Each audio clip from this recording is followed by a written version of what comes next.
Like subscribe आप लोग क्यों नहीं करते हैं। मैं मनुष्य के बारे में बता रहा हूँ। बहुत मनुष्य कहते हैं कि बड़े भाग से हमको मनुष्य तन मिला है। तो भैया आप लोग अच्छा कर्म कीजिए, अच्छा फल मिलेगा। एक जानवर को अगर हम रोटी खिलाते हैं तो वो भी हमको अच्छा चीज़ देता है। लेकिन मनुष्य को क्या है, कहते हैं बड़े भाग मनुष्य तन पावा, सुर दुर्लभ सब ग्रंथ ही गावा। ग्रंथ तो गा चुका है, लेकिन ग्रंथ के भी पीछे मत रहिए, क्योंकि ग्रंथ भी मनुष्य ही लिखा है। अगर ईश्वर लोग लिखा होता तो मनुष्य का भेद और जानवर का भेद का अलग अलग करता। लेकिन मनुष्य तो हर जानवर पर भी भारी पड़ चुका है, जिसको ये भी ज्ञान नहीं है कि मुझे कहाँ जाना है, कहाँ रुकना है, क्या करना है।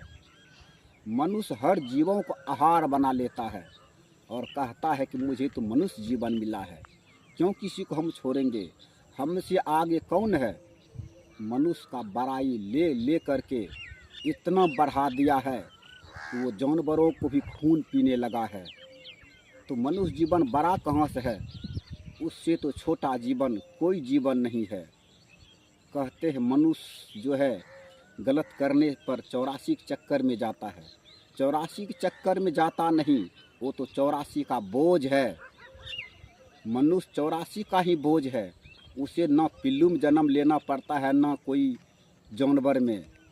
उसे मनुष्य तन में ही सारा जीवन को बिताना पड़ता है। और नर्क में रह कर के भी अगर पिल्लू कहीं भी जाए तो उस पर कौन किसका नज़र है। मनुष्य पर सबका निगाह है, मनुष्य पर सबका नज़र है।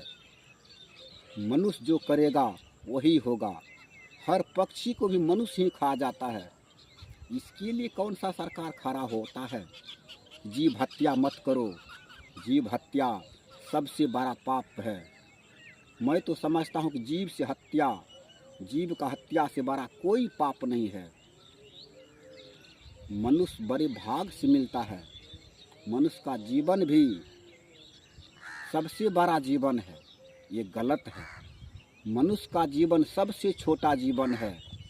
जिसे आप लोग छोटा जीवन समझते हैं, उसी को मनुष्य खा जाता है। बताइए, एक तो उसका औरदा 20 साल का है, 5 साल का है, और उस पर मनुष्य का निगाह है।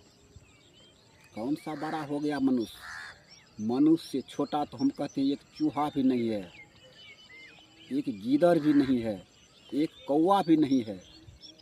मनुष्य से बड़ा कोई नहीं है और मनुष्य से छोटा भी कोई नहीं है। सारा निर्भर